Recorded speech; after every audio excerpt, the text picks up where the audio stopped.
Hi friends, ಎಲ್ಲರೂ ಹೇಗಿದ್ದೀರಾ? ಇದು ಎರಡನೇ ಶನಿವಾರ 2ನೇ ತಾರೀಕು ನಮ್ಮ ತಾಯಿ ಮನೆಗೆ ಹೋಗಿದ್ದೆ. ಅವತ್ತು ಮಧ್ಯಾಹ್ನ ಒಂದು 12 ಗಂಟೆ 11:30 12 ಗಂಟೆ ಆಗಿತ್ತು ಫ್ರೆಂಡ್ಸ್.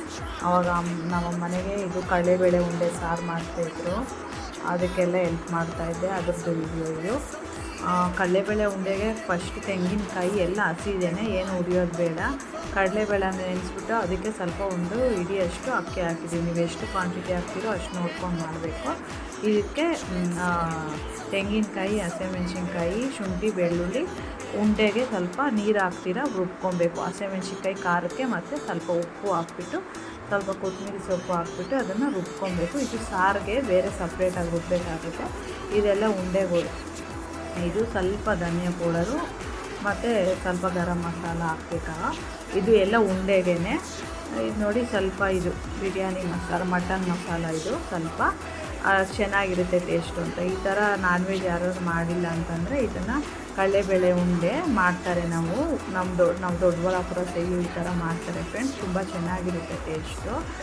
ಇದು ಎಲ್ಲ ಸಾರಿಗೆ ಸಪ್ರೇಟಾಗಿ ತೆಂಗಿನಕಾಯಿ ಮತ್ತು ಶುಂಠಿ, ಬೆಳ್ಳುಳ್ಳಿ ಮತ್ತು ಇದೆಲ್ಲ ಚಕ್ಕೆ, ಲವಂಗ, ಅದು ಸ್ವಲ್ಪ ಚಕ್ಕೆ, ಲವಂಗ, ಏಲಕ್ಕಿ 3 ಹಾಕಿದ್ದಾರೆ. ಅದಕ್ಕೆ ಸ್ವಲ್ಪ ಗಸಗಸೆ ಹಾಕ್ಬಿಟ್ಟು ಇದೆಲ್ಲ ಸಾರಿಗೆ ಸಪ್ರೇಟಾಗಿ ರುಬ್ಕೊಂಡು, ಉಂಡೆಗಳಿಗೆ ಸ್ವಲ್ಪ ಬೆಳ್ಳುಳ್ಳಿನೂ ಹಂಗೆ ಹಾಕ್ಕೊತಾ ಇದ್ದೀವಿ. ನೋಡಿ, ಚಿಲ್ಲಿ ಪೌಡರ್ ಎಲ್ಲ ಸ್ವಲ್ಪ ಖಾರಕ್ಕೆ, ಒಂದು ಟೊಮೊಟೊ ರುಬ್ಬಕ್ಕೆ ಮತ್ತು ಕೊತ್ತಂಬರಿ, ಇದನ್ನೆಲ್ಲ ರುಬ್ಬಿಟ್ಟು ನೋಡಿ ಇದಕ್ಕೆ ಸ್ವಲ್ಪ ಧನಿಯಾ ಪೌಡರನ್ನು ಹಾಕ್ಕೊತಾ ಇದ್ದೀವಿ. ಮಟನ್ ಮಸಾಲ ಇದು ಇದಕ್ಕೆ ಸಾರಿಗೆ ಚೆನ್ನಾಗಿರುತ್ತೆ ಟೇಸ್ಟು ಅಂದ್ಬಿಟ್ಟು ಅದೊಂದು ಸ್ವಲ್ಪ ಹಾಕಿದ್ರು. ಈ ಥರ ಒಂದ್ಸರಿ ಟ್ರೈ ಮಾಡಿ ಫ್ರೆಂಡ್ಸ್, ತುಂಬ ಚೆನ್ನಾಗಿರುತ್ತೆ ಇದು ಕಡಲೆಬೇಳೆ ಉಂಡೆ ಸಾರು. ನೋಡಿ, ಇದಕ್ಕೆ ಹಸಿಮೆಣ್ಸಿನ್ಕಾಯಿ ಸ್ವಲ್ಪ ಟೇಸ್ಟ್ಗೆ ಒಂದು 5-6 ಹಾಕಿದ್ದಾರೆ, ಒಂದು ಈರುಳ್ಳಿ, ಸ್ವಲ್ಪ ಕೊತ್ತಂಬರಿ, ಇದೆಲ್ಲ ಸಾರಿಗೆನೆ. ಇದೆಲ್ಲ ಹಾಕ್ಕೊಂಡು ರುಬ್ಕೊಬೇಕು. ಇದು ಸ್ವಲ್ಪ ಗಟ್ಟಿ ಆಗುತ್ತೆ ಫ್ರೆಂಡ್ಸ್, ಅದಕ್ಕೆ ಸ್ವಲ್ಪ ನೀರಾಗೇ ಮಾಡಬೇಕು. ಇದನ್ನು ಉಂಡೆದೆಲ್ಲ ಹಾಕಿದ್ದೀವಲ್ಲ, ಅದನ್ನೆಲ್ಲ ಸ್ವಲ್ಪ ಉಂಡೆ ಮಾಡ್ಕೊಂಡು ಈಗ ರೆಡಿ ಮಾಡಿ ಇಟ್ಕೊಬೇಕು. ಅದನ್ನು ನೋಡಿ, ಇಲ್ಲಿ ಎಣ್ಣೆ ಹಾಕಿ ಸಾಸಿವೆ ಹಾಕಿದ್ದೀವಿ. ಇಲ್ಲಿ ಅದನ್ನು ಇವಾಗ ಉಂಡೆ ಮಾಡಿದ್ದೀವಲ್ಲ, ಅದನ್ನು ಸ್ವಲ್ಪ ಎಣ್ಣೆಯಲ್ಲಿ ಸ್ವಲ್ಪ ಫ್ರೈ ಮಾಡಬೇಕು, ಅದಕ್ಕೋಸ್ಕರ ಅದು ರೆಡಿ ಮಾಡಿದ್ದೀವಿ. ಇದಕ್ಕೆ ಸ್ವಲ್ಪ ಕರ್ಬೇವಿನ ಸೊಪ್ಪು ಹಾಕ್ಬಿಟ್ಟು ರುಬ್ಬಿದ್ವಲ್ಲ ಫ್ರೆಂಡ್ಸ್, ಅದನ್ನೆಲ್ಲ ಇದಕ್ಕೆ ಹಾಕಬೇಕು. ಸ್ವಲ್ಪ ನೀರಾಗೇ ಮಾಡಬೇಕು, ಇದು ಗಟ್ಟಿ ಆಗಿಬಿಡುತ್ತೆ. ಆಮೇಲೆ ಸಾರಿರಲ್ಲ. ಇದು ಪೂರಿ ಜೊತೆಗೆ, ಚಪಾತಿ ಜೊತೆಗೆ ಮತ್ತು ಅನ್ನಕ್ಕೂ ಚೆನ್ನಾಗಿರುತ್ತೆ, ಮುದ್ದೆಗೂ ನೀವು ತಿನ್ಬೋದು. ಸ್ವಲ್ಪ ನೀರು ಜಾಸ್ತಿ ಹಾಕ್ಕೊಳ್ಳಿ, ಅದು ಗಟ್ಟಿಗಾಗಿ ಹೀರ್ಕೊಂಡ್ಬಿಡುತ್ತೆ. ಅದಕ್ಕೋಸ್ಕರ ಸ್ವಲ್ಪ ನೀರು ಜಾಸ್ತಿ ಹಾಕಿದ್ದೀವಿ. ಕನ್ಸಿಸ್ಟೆನ್ಸಿ ನೋಡಿಕೊಂಡ್ರೆ ನಿಮ್ಗೆ ಗೊತ್ತಾಗುತ್ತೆ. ಇದು ನೋಡಿ, ಕಡಲೆಬೇಳೆ ಉಂಡೆ ಎಲ್ಲ ಈ ಥರ ಮಾಡಿ ರೆಡಿ ಮಾಡಿ ಇಟ್ಕೊಂಡು ಇದನ್ನು ಸ್ವಲ್ಪ ಒಂದು 2-3 ನಿಮಿಷ ಎಣ್ಣೆಗೆ ಹಾಕಿ ಕರಿಬೇಕಾಗುತ್ತೆ. ಜಾಸ್ತಿ ಬ್ರೌನ್ ಕಲರ್ ಏನಾಗೋದು ಬೇಡ ಫ್ರೆಂಡ್ಸ್. ಎಲ್ಲ ಒಂದು 2-3 ನಿಮಿಷ ಈ ಥರ ಮಾಡಿ ಈ ಥರ ತೆಗೆದಿಟ್ಕೊಬೇಕು. ಇದು ಒಡೆ ರೀತಿ, ಇದನ್ನು ಬೇಕಾದ್ರೆ ಸ್ವಲ್ಪ ಫ್ರೈ ಮಾಡಿ ಒಡೆ ರೀತಿಯೂ ತಿನ್ಬೋದು. ಮತ್ತು ಇದು ನೋಡಿ, ಇದೆಲ್ಲ ರೆಡಿಯಾಗಿದೆ. ಈಗ ಸಾರು ಎಲ್ಲ ಚೆನ್ನಾಗಿ ಕುದಿ ಬರಬೇಕು. ಚೆನ್ನಾಗಿ ಒಂದು 5-10 ನಿಮಿಷ ಕುದ್ಮೇಲೆ ಉಪ್ಪು ಎಲ್ಲ ನೋಡ್ಕೊಂಡು ಹಾಕ್ಬಿಟ್ಟು ಆ ಉಂಡೆ ಎಲ್ಲನೂ ತೊಗೊಂಡ್ಬಿಟ್ಟು ಇದಕ್ಕೆ ಹಾಕ್ಕೊಂಡ್ಬಿಡಿ. ಇದಿಷ್ಟೇ ಫ್ರೆಂಡ್ಸ್ ಸಾರು. ಇದು ಚೆನ್ನಾಗಿ ಒಂದು 5-10 ನಿಮಿಷ ಚೆನ್ನಾಗಿ ಬೇಯಬೇಕಾಗುತ್ತೆ. ಇದು ನೋಡಿ, ಇದಷ್ಟು ಶನಿವಾರ ಹೋದ್ನಲ್ಲ ಅವಾಗ ಮಾಡಿರೋ ಸಾರು ಫ್ರೆಂಡ್ಸ್. ಇದು ಎಲ್ಲರಿಗೂ ಆಗುತ್ತೆ. ನಾನು ತಂಗಿನೂ ಬಂದು ಮಧ್ಯಾಹ್ನ ಎಲ್ಲ ಅಲ್ಲೇ ಊಟ ಮಾಡ್ಕೊಂಡು, ನಾವು ಇದು ಪೂರಿ ಮಾಡಿದ್ರು ನಮ್ಮಮ್ಮ. ಇದಕ್ಕೆ ತುಂಬ ಚೆನ್ನಾಗಿರುತ್ತೆ, ಬಿಸಿ ಅನ್ನದ ಜೊತೆಗೆ, ಪೂರಿ ಜೊತೆಗೆ, ಚಪಾತಿ ಜೊತೆಗೆ. ನನ್ನ ತಂಗಿ ನಾನ್ ವೆಜ್ ತಿನ್ನಲ್ವಲ್ಲ, ಅದಕ್ಕೆ ಶನಿವಾರ ತಿನ್ನಲ್ಲ ಫ್ರೆಂಡ್ಸ್ ನಾವು ನಾನ್ ವೆಜ್ಜು. ಆವಾಗ ಇದನ್ನು ಮಾಡಿದರು, ತುಂಬ ಚೆನ್ನಾಗಿತ್ತು ಟೇಸ್ಟು. ಇದು ಭಾನುವಾರನೂ ಇದೇ ಆಯಿತು. ಸರಿ ನೋಡಿ, ಇದು ಈ ಥರ ರೆಡಿ ಆಯಿತು. ಚೆನ್ನಾಗಿ ಸ್ವಲ್ಪ ಉಂಡೆ ಎಲ್ಲ ಬಿಟ್ಕೊಳಲ್ಲ, ಆದರೆ ಸ್ವಲ್ಪ ನೋಡಿಕೊಂಡು ಇದು ಮಾಡಬೇಕು. ಇಷ್ಟು ನೀರಾಗಿದೆ, ಆಮೇಲೆ ಗಟ್ಟಿ ಆಗಿಬಿಡುತ್ತೆ ಫ್ರೆಂಡ್ಸ್. ನೋಡಿಕೊಂಡು ಹಂಗೆ ವಡೆ ಥರ ಮಾಡ್ಕೊಂಡು ಹಂಗೆ ತಿಂದ್ವಿ ನಾವು, ಚೆನ್ನಾಗಿರುತ್ತೆ ಅಂತ. ಸ್ವಲ್ಪ ಖಾರದ ಪುಡಿ ಮಾಡೋಣ ಅಂತ ಹೋಗ್ಬಿಟ್ಟು ಎಲ್ಲ ಮೆಣಸಿನ್ಕಾಯಿನ ಬಿಸಿನಲ್ಲಿ ಇಟ್ಟಿದ್ವಿ. ಅದಕ್ಕೆಲ್ಲ ರೆಡಿ ಮಾಡ್ತಿದ್ವಿ. ಭಾನುವಾರ ಬೆಳಿಗ್ಗೆ ಎಲ್ಲ ಮಾಡೋಣ ಅಂತ ನೋಡಿ ಎಲ್ಲ ಊಟ ಎಲ್ಲ ಮಾಡ್ತಾಯಿದ್ದಾರೆ. ಪೂರಿ ನಮ್ಮ ತಂಗಿ ಅವ್ರಿಗೆ ಊಟ ಮಾಡಿಸ್ತಾಯಿದ್ಲು. ತಿನ್ಸಮ್ಮ ಅಂದರು, ಅದಕ್ಕೆ ಅವಳು ಅನ್ನ ಸಾರು ತಿಂದು ನನ್ನ ಮಗಳೂ, ದೊಡ್ಡ ಮಗಳು, ಚಿಕ್ಕ ಮಗಳು ಪೂರಿ ಬೇಕು ಅಂದರು, ಪೂರಿ ಮಾಡಿಕೊಟ್ಟೆ. ಅವರೆಲ್ಲ ಪೂರಿ ಮಾಡಿದ್ರು. ಪೂರಿ ತಿಂತಾ ಇದ್ದಾರೆ. ಖಾರದ ಪುಡಿ ಮಾಡಿದ್ವಿ ಫ್ರೆಂಡ್ಸ್ ಭಾನುವಾರ ಬೆಳಿಗ್ಗೆ. ಅದೇ ಬೇಳೆ ಸಾರ್ಗೆ ಹಾಕ್ತಾರಲ್ಲ ಅದೇ ಖಾರದ ಪುಡಿ. ನಾವು ಸ್ವಲ್ಪ ದೇವಾಂಗ ಅಲ್ವಾ, ಅದೇ ಸ್ಟೈಲಲ್ಲಿ ಮಾಡ್ತೀವಿ. ಸ್ವಲ್ಪ ಜೀರಿಗೆ ಎಲ್ಲ ಜಾಸ್ತಿ ಹಾಕ್ಬಿಟ್ಟು ಅದಕ್ಕೆ ಆ ಖಾರದ ಪುಡಿಗೆಲ್ಲ ರೆಡಿ ಮಾಡಿದ್ವಿ ಭಾನುವಾರ ಎಲ್ಲ ಹುರ್ಕೊಂಡು. ಶನಿವಾರನೇ ಎಲ್ಲನೂ ಬಿಸಿಲಲ್ಲಿಟ್ಟು ಎಲ್ಲ ನೀಟಾಗಿ ಇದು ಒಟ್ಟಿರ್ತಲ್ಲ ಅದ್ರ ತೋಟ ಎಲ್ಲ ಬಿಡಿಸು ರೆಡಿ ಮಾಡಿ ಇಟ್ಕೊಂಡ್ವಿ. ನಮ್ಮಮ್ಮ ಸ್ವಲ್ಪ ಬೇರೆ ಥರನೇ ಮಾಡ್ತಾರೆ, ತುಂಬ ಚೆನ್ನಾಗಿರುತ್ತೆ ಖಾರದ ಪುಡಿ ಮಾತ್ರ. ಖಾರದ ಪುಡಿದು ವೀಡಿಯೋ ಹಾಕ್ತೀನಿ, ಫುಲ್ ನೋಡಿ ಫ್ರೆಂಡ್ಸ್. ಎಲ್ಲ ಸ್ವಲ್ಪ ಇದು ಚಕ್ಕೆ ಮತ್ತು ಲವಂಗ ಯಾರೂ ಹಾಕಲ್ಲ, ನಾವು ಟೇಸ್ಟ್ ಮಾತ್ರ ಸೂಪರಾಗಿರುತ್ತೆ. ಸ್ವಲ್ಪ ಜಾಕಾಯಿ ಹಾಕಿ ಸ್ವಲ್ಪ ಉರಿಬೇಕು, ಚೆನ್ನಾಗಿ ಹುರಿದು ಎಲ್ಲ ಮಾಡಿದ್ವಿ. ಹಂಗೆ ಸೋಮವಾರ ಬೆಳಿಗ್ಗೆ ಸಾರು ಮಾಡಿದ್ವಿ ಫ್ರೆಂಡ್ಸ್, ತುಂಬ ಚೆನ್ನಾಗಿತ್ತು ಟೇಸ್ಟು. ಏನಾದರೂ ಖಾರದ ಪುಡಿ ವೀಡಿಯೋ ಬೇಕು ಅಂದರೆ ಕಮೆಂಟ್ಸ್ ಮೂಲಕ ತಿಳಿಸಿ ಹಾಕ್ತೀನಿ, ವೀಡಿಯೋ ಹಾಕ್ತೀನಿ. ಇದು ಫುಲ್ಲು ಡೇ ವೀಡಿಯೋ ಹಾಕ್ತಾಯಿದ್ದೀನಿ. ಸ್ವಲ್ಪ ಬಾದಾಮಿ ಹಾಕೋದ್ರಿಂದ ಕನ್ಸಿಸ್ಟೆನ್ಸಿನೂ ಚೆನ್ನಾಗಿ ಬರುತ್ತೆ, ಖಾರದ ಪುಡಿನೂ ಚೆನ್ನಾಗಿರುತ್ತೆ. ಖಾರ ಸ್ವಲ್ಪ ಮುಂದೆನೇ ಇರಬೇಕು.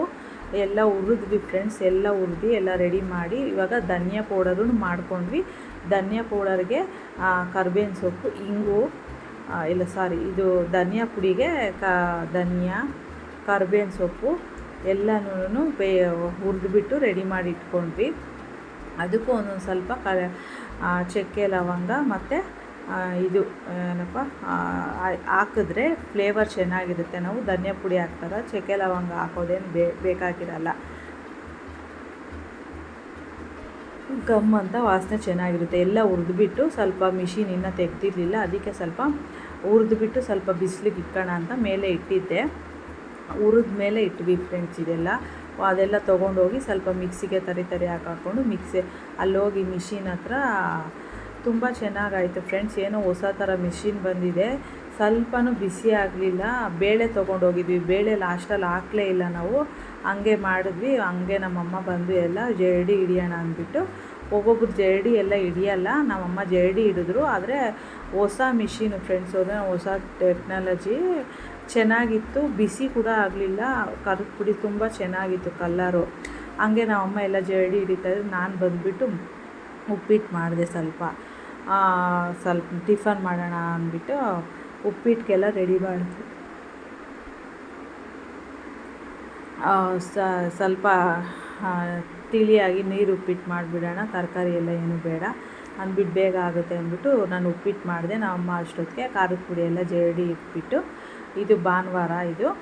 ಹಂಗೆ ಭಾನುವಾರ ಅದೇ ಸಾರಿತ್ತಲ್ಲ ಫ್ರೆಂಡ್ಸ್, ಮಧ್ಯಾಹ್ನ ಎಲ್ಲ ಅದೇ ಆಯಿತು. ಉಪ್ಪಿಟ್ಟು ಮಾಡಿದೆ, ಹಂಗೆ ಎಲ್ಲ ಟಿಫನ್ ಮಾಡ್ಕೊಂಡ್ಬಿಟ್ವಿ. ನಮ್ಮ ಅಕ್ಕನೂ ಬಂದಿದ್ದು, ನನ್ನ ತಂಗಿ, ನಾನು, ಮಕ್ಕಳು ಎಲ್ಲ ಕುತ್ಕೊಂಡು ಹಂಗೆ ತಿನ್ಕೊಂಡ್ಬಿಟ್ವಿ. ಒಂದು ಲಾಸ್ಟಲ್ಲಿ ಒಂದು ನಿಂಬೆಹಣ್ಣಿದ್ರೆ ತುಂಬ ಚೆನ್ನಾಗಿ ಬಂದಿತ್ತು. ಆಮೇಲೆ ಹಂಗೆ ಇದು ಬಂದುಬಿಟ್ಟು ಚಟ್ನಿ ಪೌಡರ್ ಮಾಡಿದರು ನಮ್ಮಮ್ಮ. ಸ್ವಲ್ಪ ಚಟ್ನಿ ಪೌಡರನ್ನು ಮತ್ತು ಇದು ಸೂಸುಲ್ ಪುಡಿ ಅಂದರೆ ಅದೇ ಫ್ರೆಂಡ್ಸ್ ಕಡುಬಿಗೆಲ್ಲ ಮಾಡ್ತಾರಲ್ಲ ಅದು ಮಾಡಿದರು. ಇದು ಸೋಮವಾರ ಬೆಳಿಗ್ಗೆ ಸಾರೂ ಎಲ್ಲ ಮಾಡಿದ್ವಿ. ಹೆಂಗೆ ಬಂದಿದೆ ಅಂತ ನುಗ್ಗೆಕಾಯಿ ಸಾಂಬಾರು ಮಾಡಿದ್ರು, ಹೊಸ ಖಾರದ ಪುಡಿ ಮಾಡಿದ್ವಿ. ತುಂಬ ಚೆನ್ನಾಗಿತ್ತು ಟೇಸ್ಟ್ ಮಾತ್ರ. ಏನಾದರೂ ನಿಮ್ಗೆ ಇಷ್ಟ ಆದರೆ ಖಾರದ ಪುಡಿದು ವೀಡಿಯೋ ಬೇಕು ಅಂದರೆ ನಾನು ಅಪ್ಲೋಡ್ ಮಾಡ್ತೀನಿ ನೆಕ್ಸ್ಟ್ ವೀಕು, ಆವಾಗ ನೋಡಿಕೊಂಡು ಮಾಡ್ಕೊಳ್ಳಿ. ಮತ್ತು ಸೋಮವಾರ ಶಾವಿಗೆ ಮಾಡಿದ್ವಿ ಫ್ರೆಂಡ್ಸು, ಶಾವಿಗೆ ತುಂಬ ಚೆನ್ನಾಗಿತ್ತು. ಅದಕ್ಕೆ ಸ್ವಲ್ಪ ಕೊಬ್ಬರಿ ಹಾಲು, ಅದು ಗಸಗಸೆದು ಹಾಲು ಮಾಡ್ತಾರಲ್ಲ ಅದು, ಮತ್ತು ಕಡಲೆಪಪ್ಪು ಪೌಡರ್ ಹಾಕ್ಕೊಂಡು ಇದು ತಿನ್ನೋದು. ಇದು ಸೋಮವಾರ ಬೆಳಿಗ್ಗೆ ಟಿಫನ್ಗೆ. ಮತ್ತು ರಾಗಿ ಶಾವಿಗೆನೂ ಮಾಡಿದ್ವಿ. ರಾಗಿದು ಸ್ವಲ್ಪ ಚೆನ್ನಾಗಿ ಬೇಯಬೇಕು ಅಂದ್ಬಿಟ್ಟು ಆಮೇಲೆ ಸ್ವಲ್ಪ ಸ್ಟೀಮ್ ಮಾಡಿದ್ವಿ. ಇದು ನೋಡಿ ಫ್ರೆಂಡ್, ಇದು ಅದಕ್ಕೆ ಶಾವಿಗೆಗೆ ಹಾಕ್ಕೊಳಕ್ಕೆ, ಸ್ವೀಟ್ ಶಾವಿಗೆಗೆ ಅದಕ್ಕೆ ಸ್ವಲ್ಪ ಸಪ್ರೇಟಾಗಿ ಮಾಡಿದ್ವಿ. ಇವಾಗ ರಾಗಿ ಶಾವಿಗೆ ಸ್ವಲ್ಪ ಚೆನ್ನಾಗಿ ಬೇಯಬೇಕು ಅಂದ್ಬಿಟ್ಟು ಆಮೇಲೆ ಮಾಡಿದ್ಮೇಲೆ ಸ್ವಲ್ಪ ಸ್ಟೀಮ್ ಮಾಡಿದ್ವಿ. ಹಂಗೆ ಸ್ವಲ್ಪ ವಾಂಗಿಬಾತು ಮಕ್ಕಳು ಸ್ವಲ್ಪ ತಿಂತಾರಲ್ವ, ಅವ್ರದ್ದು ಫುಲ್ಲು ಹೊಟ್ಟೆ ತುಂಬ ತಿನ್ನಲ್ಲ, ಅವ್ರಿಗೆ ಇಷ್ಟ ಆಗಲ್ಲ ಅಂದ್ಬಿಟ್ಟು ಸ್ವಲ್ಪ ವಾಂಗಿಬಾತು ಮಾಡಿದ್ರು. ನಾವು ಎಲ್ಲ ಶಾವಿಗೆ ಎಲ್ಲ ತಿಂದು ವಾಂಗಿಬಾತು ಮಾಡಿದ್ವಿ. ಮಧ್ಯಾಹ್ನ ಸ್ವಲ್ಪ ಪಕೋಡ ಮಾಡೋಣ ಅಂದ್ಬಿಟ್ಟು ಪಕೋಡಾಗೆಲ್ಲ ರೆಡಿ ಮಾಡ್ತಾಯಿದ್ವಿ. ಈರುಳ್ಳಿ ಮತ್ತು ಹಸಿಮೆಣ್ಸಿನ್ಕಾಯಿ ಎಲ್ಲ ಹಾಕ್ಬಿಟ್ಟು ಪಕೋಡ ಮಾಡಿದ್ವಿ.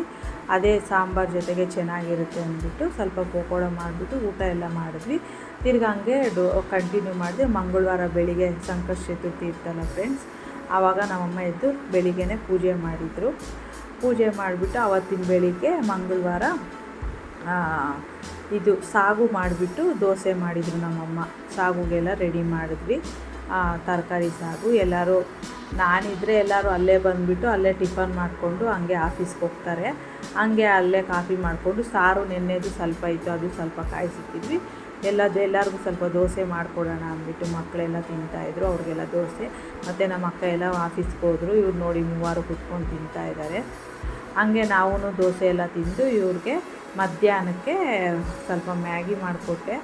ಹಂಗೆ ನಾವು ಸ್ವಲ್ಪ ಕೋಡುಬಳೆನೂ ಮತ್ತು ಚಕ್ಲಿ ಮಾಡೋಣ ಅಂದ್ಬಿಟ್ಟು ಅವ್ರಿಗೆ ಸ್ವಲ್ಪ ಮಾವಿನ ಹಣ್ಣು ಎಲ್ಲ ಬಿಡಿಸ್ಕೊಟ್ಟೆ. ನಾವು ಎಲ್ಲ ಮಾವಿನ ಹಣ್ಣೆಲ್ಲ ತಿಂದುಬಿಟ್ಟು ಸ್ವಲ್ಪ ಕೋಡುಬಳೆ ಮಾಡೋಣ ಅಂದ್ಬಿಟ್ಟು ಸ್ವಲ್ಪ ಕೋಡುಬಳೆ ಮಾಡಿದ್ರು ನಮ್ಮಮ್ಮ. ಅದನ್ನೆಲ್ಲ ಸ್ವಲ್ಪ ವೀಡಿಯೋ ಹಾಕಿದ್ದೀನಿ, ಕ್ಲಿಪ್ಪಿಂಗ್ ಹಾಕಿದ್ದೀನಿ ಅಷ್ಟೇ, ಏನು ವೀಡಿಯೋ ಮಾಡೋಕ್ಕಾಗಲಿಲ್ಲ. ಮತ್ತು ನೆಕ್ಸ್ಟ್ ನೋಡಿ ಫ್ರೆಂಡ್ಸ್, ಕೋಡುಬಳೆ ಚೆನ್ನಾಗಿ ಬಂದಿತ್ತು. ಟೇಸ್ಟು ನೋಡಿ ಈ ಥರ ಕ್ರಿಸ್ಪಿಯಾಗಿ ಚೆನ್ನಾಗಿ ಬಂದಿತ್ತು ಫ್ರೆಂಡ್ಸ್.